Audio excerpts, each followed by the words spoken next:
Can you hear me? All right, cool. So I just want to give a big thanks to Josh and Honey Creek for letting me do this. I really appreciate it.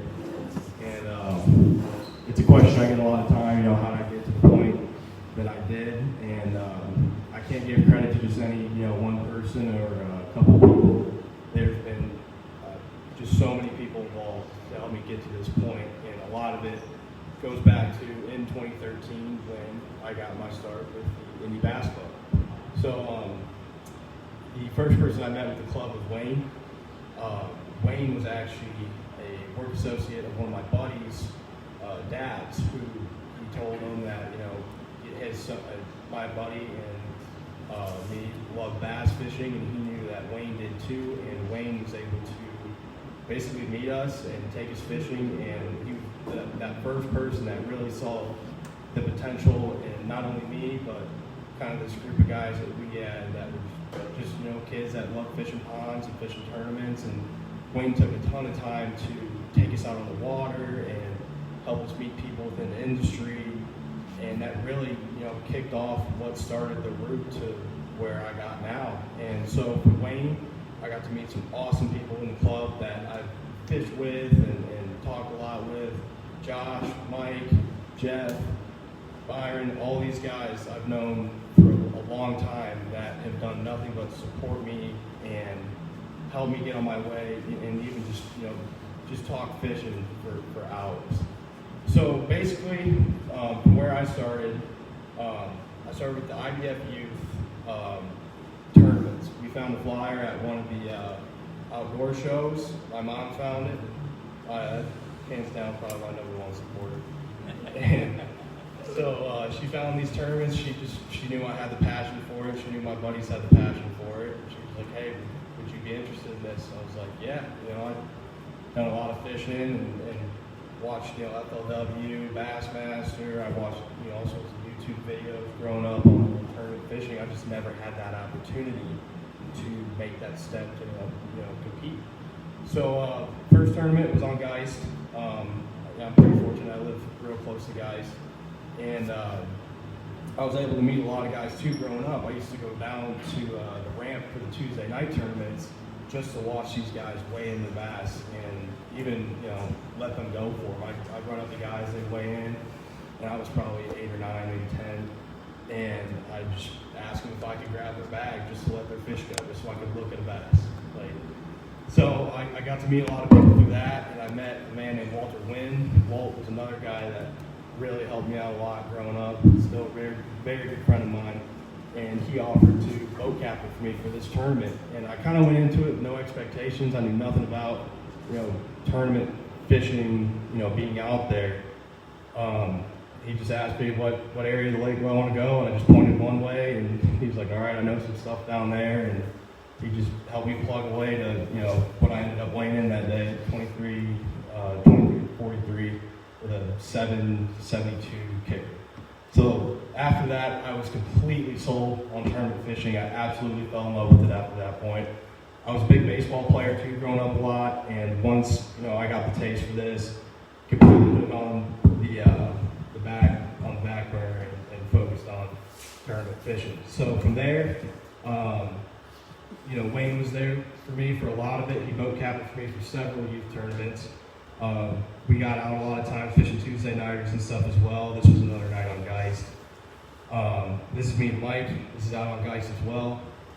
And all these guys being able to fish with just this huge group of people that just wanted to be there and help me out. I was able to learn so much, not even technique-wise, but just how to be a good person from these guys, how to be respectful in the water, techniques and all these things that I wish I could sum up in a sentence or two, but it's just, as you guys know, there's a million different things that go into this sport, and being able to learn all these things from such a good group of guys, it propelled me when I was younger to get to the point where I'm at now.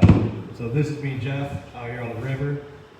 For instance, Jeff, I knew nothing about river fishing, and Jeff was able to take me out a couple times, and I learned a ton about river fishing, how the fish set up, different baits and techniques, timing, all that from Jeff, specifically because Jeff is a river rat, as a lot of guys know. With Wayne too, I never knew what a stupid tube was. I know Indiana and stupid tube like bread and butter.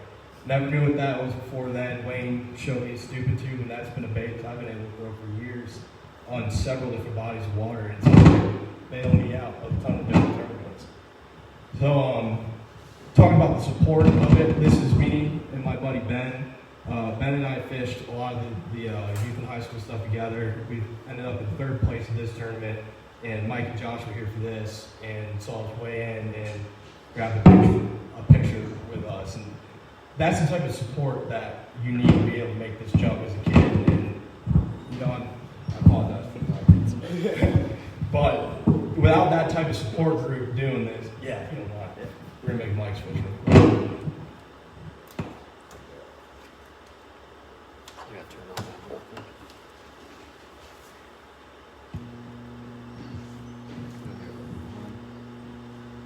Testing. All right, good.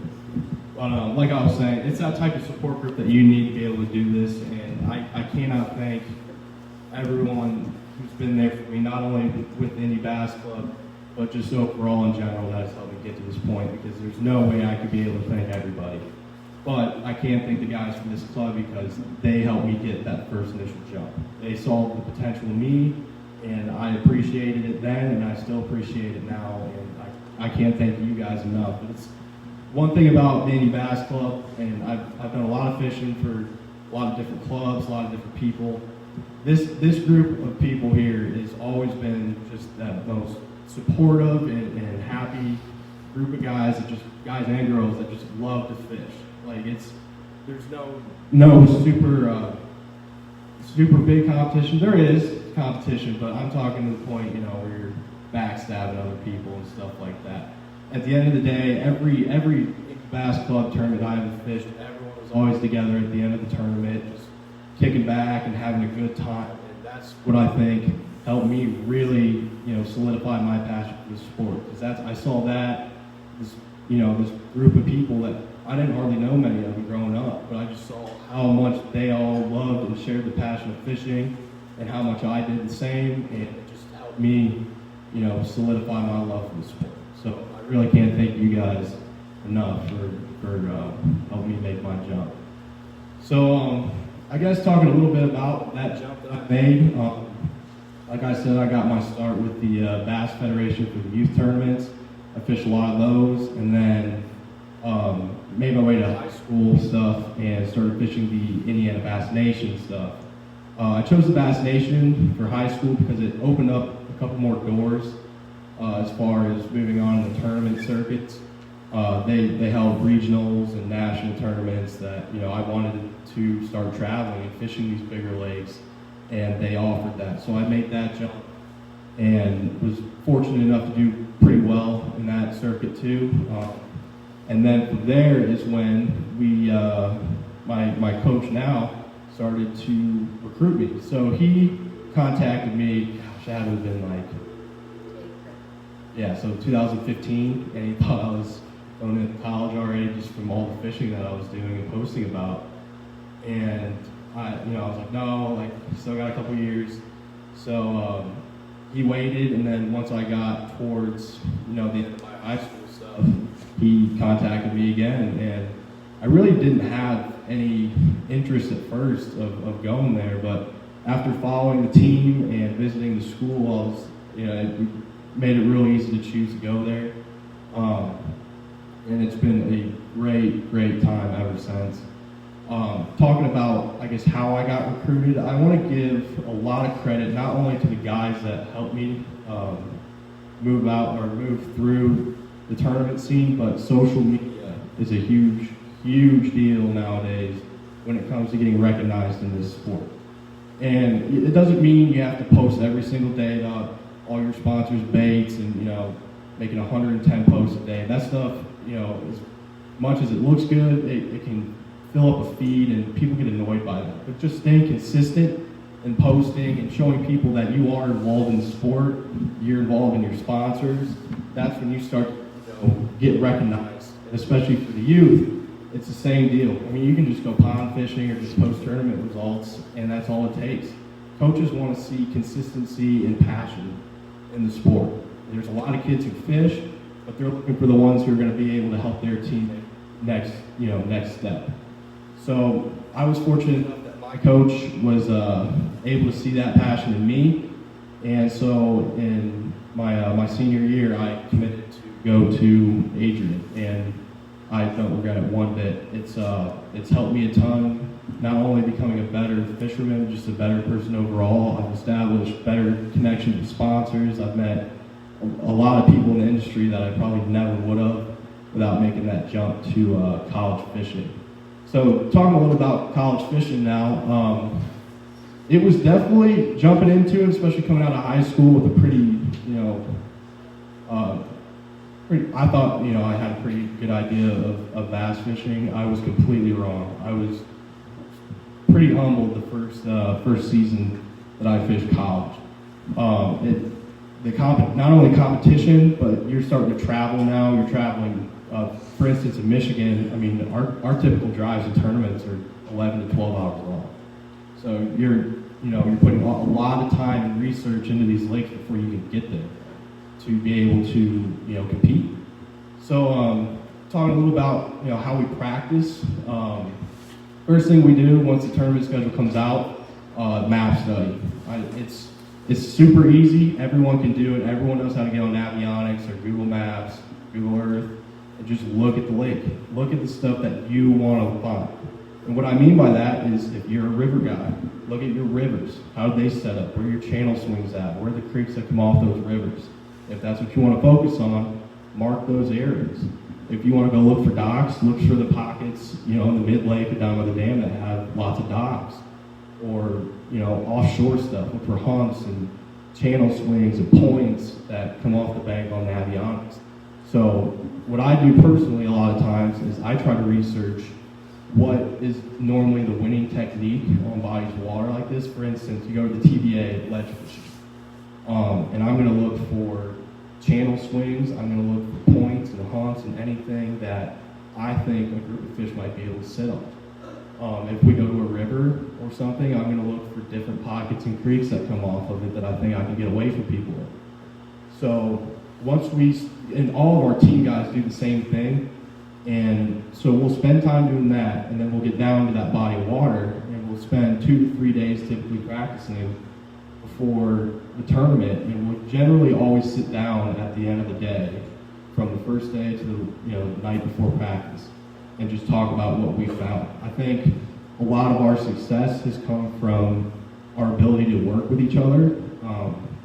What I mean by that is, I know a lot of guys, you find your secret stuff, you got your secret bait, you want to keep it yourself because you don't want your buddies hitting it or people catching fish when you thought that was your stuff. Well, being able to work together not only is people are going to respect what you find as long as you're honest with them. But one thing that working together with other people can help with is everyone's got their own ideas and techniques that they excel with. And you're going to be able to work with someone who's going to do something better than you, and you're going to be able to apply that technique in an area you might have found that's better than theirs, vice versa. So, for instance, if you're flipping a jig on brush or something, your buddy could say, hey, I was skipping a frog in that brush, and I was catching big fish, but I wasn't catching the numbers, when you could have been catching 30 fish a day. Well, now you've got a big fish bait, and you can catch your numbers, and so can he. And now you both are going to finish way higher than you might have if you kept that to yourselves. So that has helped us out a ton, especially because being an Indiana guy and going to school in Michigan, smallmouth dominant up there, and I knew nothing about smallmouth fishing before that. So I got a couple pictures up here of some smallmouth tournaments. This was St. Clair this spring. We won that tournament with a little over 23 pounds. And before that, I mean, the only thing I knew about St. Clair is just the YouTube stuff or stuff that I'd look up, and being able to fish with these guys. That's my buddy Sean. He grew up fishing in St. Clair. So I got to see how he approached the lake and what baits he liked, how he presents them, what he looks for. And I've been able to take my style of fishing and apply it with his knowledge as well, and this is the result of that. So in college, is it a team tournament? Yes. Yep. You have him as your partner every every tournament, or does coach switch out? Yeah, typically, this is actually an inter-Michigan collegiate circuit. This is the college bass tour. So generally, coach is pretty hands-off with this circuit. He'll let us fish with who we choose to, and we'll typically pay our own way to fish these. It's more the major tournaments that he'll pick more partners and allocate more resources to. But these are more just to enjoy the summer with our buddies, and they go to a lot of cool lakes. So we got to St. Clair and had a pretty good day there. And then we also went to I think there's another picture up there from New York on the St. Lawrence River, that bottom left. Yeah, this was the St. Lawrence River, and I'd never been to New York. I'd never really smallmouth fished, never really done well. This was my freshman year, and this is my buddy Gunner, who's also probably one of the better smallmouth fishermen I've ever met. And we went up there, and I was able to watch him and learn from him how to catch them, and I was able to find techniques that I was more comfortable with, as in dragging a tube, for instance, throwing a stupid tube down here, where he was throwing a drop shot or ripping a jerkbait. And we were able to put together a pretty big bag there too. That was a little over 24 pounds. But just being able to learn from these guys and work together to put together these patterns instead of trying to keep stuff to ourselves is what's propelled us to the top. And we've been able to hold on to a top 5 spot for almost the entire history of the team. This was Chesapeake Bay, another example of us working together. These guys who won here, so little history on this tournament. We qualified six teams for a national championship here. This was the Chesapeake Bay, and we set the FLW record this year for most college teams qualified in a single tournament. And those guys over there, that's our buddy Ryan and Brandon holding up that really big bag. They weighed in over 22 pounds that tournament.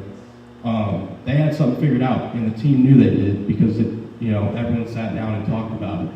We said that we were on something. We had a little under 19 that day, and they were convinced from the get-go that they were winning the tournament. And we had other guys that just couldn't figure it out. This is a tidal body of water, and it's pretty confusing to figure out at first. And so a lot of the guys that qualified would actually call Brandon and be like, dude, we aren't on anything. Is there any chance you could help us out? He's like, hey, look for a grass patch, rip a square bill through it in this area. And we qualified 4 more teams because of their information. So it's stuff like that that just propels us to the top and it helps us out a ton. So a little bit about how college fishing's kind of changed my style of fishing too. I think a lot of times in Indiana we can get away doing a lot of the same things. Everyone loves throwing chatterbait or throwing a tube or throwing a buzzbait. But going to these different lakes, you've got to be able to be versatile, and it's a huge learning curve at first because you don't really want to do it because you're uncomfortable with it. But being able to work with these guys who might be comfortable doing it over you, and for instance, you like throwing chatterbait and your buddy likes throwing a drop shot. They're going to be able to teach you how to be versatile with that drop shot wherever they go, and you're going to be able to teach them where to throw a chatterbait anywhere and be versatile with it. And I know, traveling down to Arkansas or New York or any of these tournaments that are just miles and miles away that we don't normally, your style of fishing isn't normally what you do. You learn all these different techniques that you're able to take back to your home bodies of water and propel them. I've learned stuff that I learned in New York that I've come back and fished guys with and caught fish behind people. And so that part has been a huge learning experience for me as well. So it's been a ton of fun. I really hope that this season goes well too. We start off at Grand Lake this year, and Grand Lake sets up a lot like Indiana.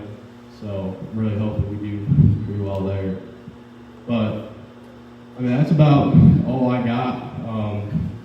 Is there any questions? What do you plan on doing after college? It's a great question.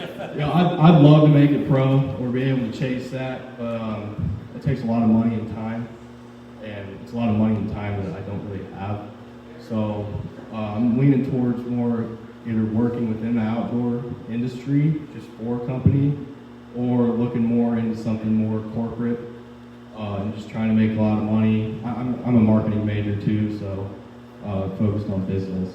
But you know, if I could just hit it off at a job, you know, either some sort of company in the industry selling product or marketing product that I know and understand would be a lot easier. But you know, I've also thought about looking at something like medical or industrial equipment as well, and trying to make a lot of money so I can chase this dream, you know, a little farther down the road when I got the money.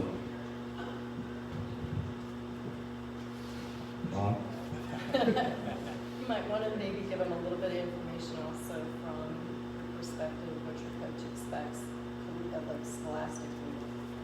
Your coach has high expectations with grades. Yeah, okay. Most coaches do. So basically, yeah, I guess what we do to prepare going to tournaments academically, one thing I've been doing from the get-go is just try to be really transparent with my professors. I'll send them, as soon as I get my tournament schedule and I know what tournaments I'm fishing for the year, I put together just a Word document and send them a Word document with dates and you know, when I'm leaving and when I'll be back, and tell them, you know, a month or so in advance, like, hey, here's when I'm going to be gone. What work can I get done now, and what stuff can I, you know, do when I get back? And typically, they're going to be, all my professors have worked with me pretty well because I let them know so far in advance, and they respect that, and they'll either tell me, hey, don't worry about it, like just, there's a couple things you can get done when you get back, but for now, you know, go have fun at your tournament or something. Or they'll say, yeah, here's a list of assignments that's coming up, you know, dude, we can't get them done, and if you can't do them on, you know, before you leave, we'll figure something out. And they typically always will work with you, but it's just being able to communicate with them instead of, you know, telling them the day before, like, hey, I'm going to be gone for a week, see you later. They'll typically, they don't like that. You did that in high school as well. Yeah. What's the cost that you have to put in for your tournaments, or does the college pay for everything, or for a young kid, what does he need to bring with him? Yeah, oh, that's a great question. So I'm pretty fortunate to go to Adrian because they do cover so much. We're varsity sports, so they cover gas, hotels, food. So basically, when we travel, the only stuff we really pay for, if it's a major event, is tackle. If we go to a tackle shop, or like we stop at a gas station and we want something to eat there. That's about it. I mean, you can keep it pretty cheap, but I mean, we're all bass fishermen. We get down to the lake and we see a bait shop. We're probably gonna spend some money. Are there a lot of schools that do that, or are you guys one of the only ones? They're starting to become a lot more schools are allocating more money towards it. McHenry's another scholarship team, Bethel, and a lot of other teams too do a lot of fundraising to be able to do the same things we do. And a lot of those teams are having a lot of success. Auburn, for instance, is still very good, and they've been able to raise a lot of money for them to be able to travel like them. If a kid wants to take that next step, what recommendations would you give him now, like saying at his age, what grade? Sophomore, like, should he be contacting coaches, or like you were contacted by your coaches, but some of your other athletes, did they call the coach or send in applications and resumes and things like that, or what? Yeah, a couple of them definitely did contact. A couple of them were walk-ons. I was fortunate enough where he reached out to me first, but if I could offer any advice, is definitely communicate, talk to people like me, or other college fishermen in the state. Stay active on social media. That's one thing I know a lot of college coaches look for. And just stay consistent fishing tournaments. But if you do reach out to them, yeah, absolutely send them a tournament resume and that this is what you really want to do in college, and show them that you want it, and typically it'll work out. How do they get connected with the high school? How are they connected? How do they get connected with the high school and get the high school tournaments going in high school? Typically,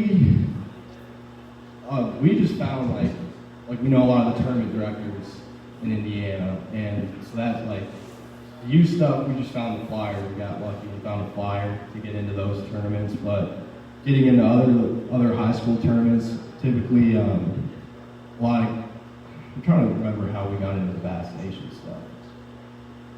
Bass Nation. I think we just knew they had a trail as well, just from other kids that fished both of them. And, you know, one day I just wanted to switch it up and fish the other trail because I saw more opportunity with it. So, You but had to I, start a high school how to start a high school team. team? You had to start the high school team. Oh. To fish the ASS. Yeah, yeah. So that was a different process, and so it can be difficult. It can be really easy. It was actually pretty easy for me because I was able to run the club. We kept the school out of it, so I was able to start a community club. Therefore, me and my mom helped out a ton, but we were able to run the club how we wanted it ran, instead of the school dictating everything. Because we knew, you know, what we needed to do in order to get kids on the water versus school. No one from there knew how to bass fish. That's why we told the athletic director, just say no to us starting a club so we can start our own team. I have a question. I have two questions. Yeah. Who's your favorite touring pro, and which professional format do you like? Do you like the Major League Fishing format, or do you like five bigs? I could say Elite Series right off the bat. That'd be the one I'd gone for 110%. As far as touring pros goes, though, it's kind of hard not to say Wheeler because, I mean, that's kind of Indiana's guy, and I've been fortunate enough to meet him a few times. But as far as like style of fishing goes, I really like Christie. He's just a bank beater, and he's kind of like, if it doesn't work, I don't care, I'm going to make it work. So I kind of like that a lot because I feel like I fish the same way. Even when I do need to be versatile, I get stuck, you know, doing a lot of the same things, but that's just me being hard-headed. What's your go-to now, technique? Honestly, I probably flip more than anything. I pick up a 7.4 heavy with a half-ounce weight, a pit loss, or a beaver, and just that's how I generally start to find fish. If I go to the lake and I can't get something going with like a preconceived notion, like for instance, going to a lake where it's typically like a drop shot catches a lot of fish. Well, if I can't catch them on a drop shot, I'm going to go look for what I want to find, and that could be a stretch of laydowns or a stretch of docks, and I'm going to pick up that flipping stick and just go till I get a bite. And Lake Dardanelle is a prime example of that. Like, we couldn't get anything going down there, and we just picked up a flipping stick and started going down the bank. This was my freshman year. And because we had nothing else going, and also we started catching fish, and we ended up making the top 20 of that tournament. And I've been able to go down those same stretches that we fished flipping. I finished 11th there a couple years ago, and made another top 20 last year. And I was just going down the bank, just looking for what I want to find, and with the technique that I'm comfortable with. How many days on the water a year now? Man, I bet I spent more time on the water, honestly, in high school. Yeah? Yeah, because the whole college deal, man, it really locks you up sometimes with class. But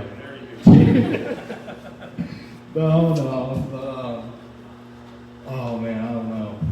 That's a good question. Maybe 150 or so, if I had to guess. Yeah. So, trying to enjoy it while I can until I hit the real world.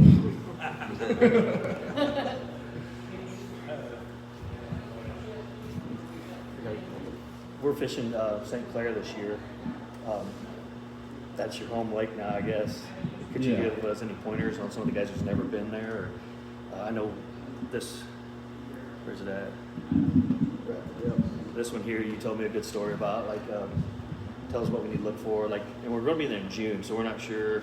Some guys want to target bad fish. Some guys want to fish deep. So, any input you could do there? Yeah. So St. Clair is kind of it's a weird fishery. I mean, when people say it's a bowl, it is legitimately a bowl.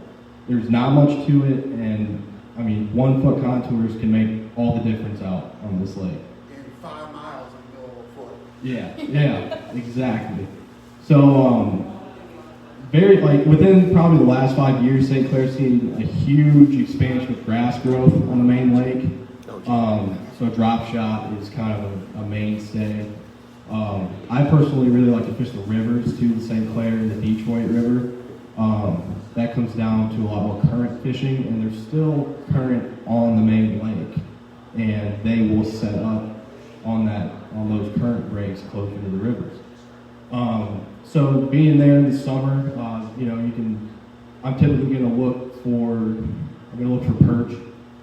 There's a lot of perch and gobies in there, but it just seems like if you find perch, and you'll know when you find them because you're going to be dragging, you're going to feel something go, and then all of a sudden you feel the thunk, and it'll be a 4-pounder. So if you can find the perch, you're going to find bigger fish. I know a lot of people get stuck on looking for gobies and stuff out there. There's gobies literally everywhere on that lake. You can find gobies at the ramp. So, and those perch generally grow bigger, and the bigger fish are going to follow them and eat them. And they'll sit and follow those perch year round. So it's not like there's a spot where there's always perch. They are always swimming around finding them. It's a day-to-day deal. So, you know, you can find a group of fish in practice and not come back with for 4 days, and those fish are on the other side of the lake in Canada. So it's one of those lakes you really got to pay attention to conditions to, even for just safety, because that lake can get very, very dangerous very quick. Not only just from the wind alone, but you get a lot of big yachts and freighters that come through that, I mean, you'll just get a random 7-8 foot wave that can easily flood a boat. My buddy Gunner and Zach, I mean, they were in a 521 and almost sunk the thing a couple years ago. It was completely submerged underwater. If it wasn't for a walleye charter coming by, I mean, who knows if they would live, because they were in the middle of the Canadian side.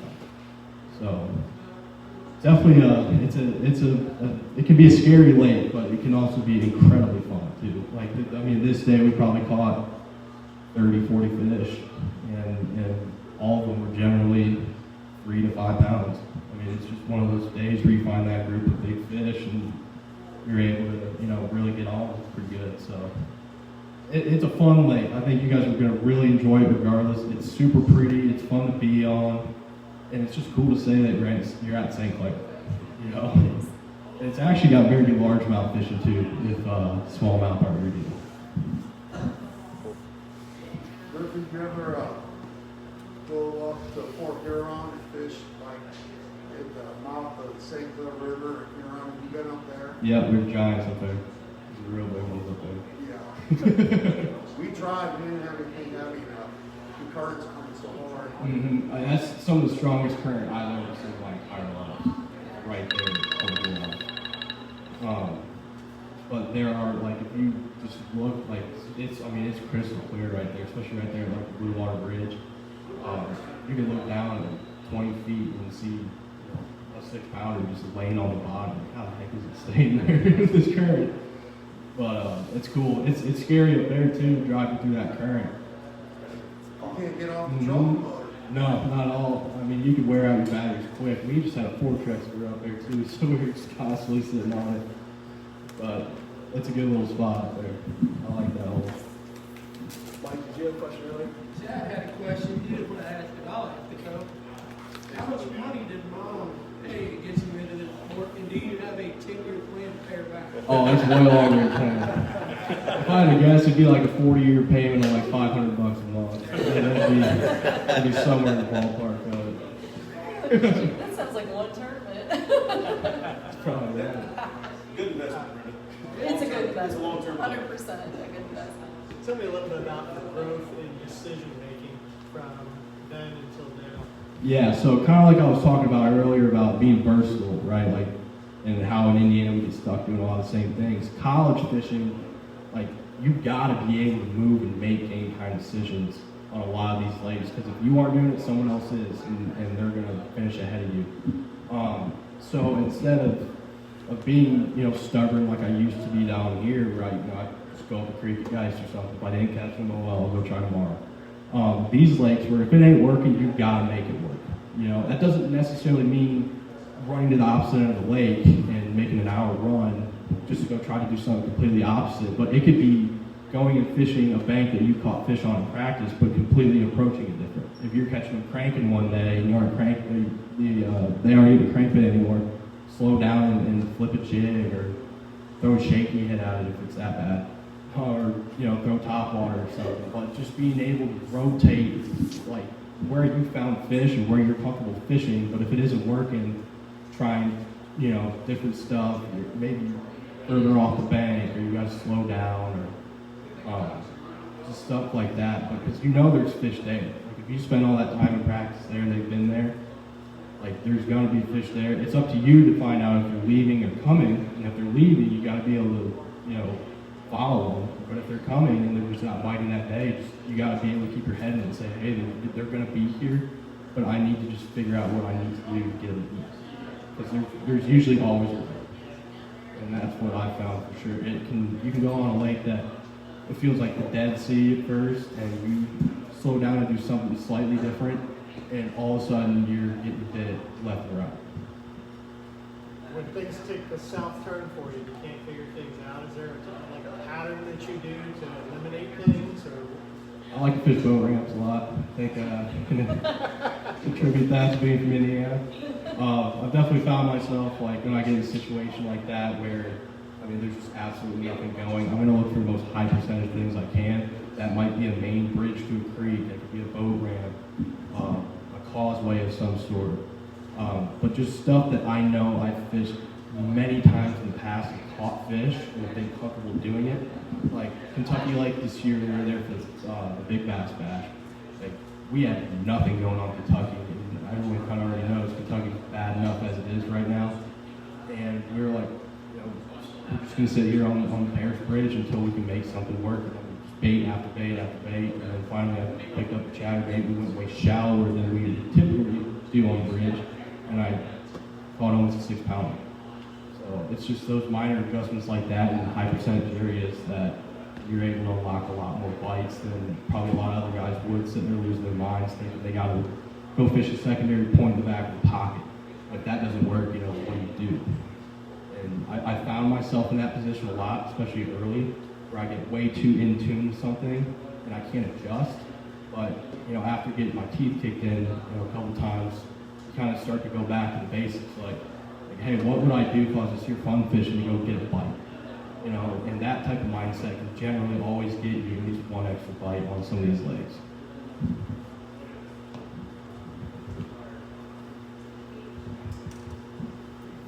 All right, One last thing. When you make it up to that next level on there, do you ever see yourself going into hair care lines and bringing back the beaver hair? I think that was dead, Jeff. I think that was long gone. We'll remember it, but I don't think it's coming back. All right, guys, thank you so much for listening. I really appreciate it.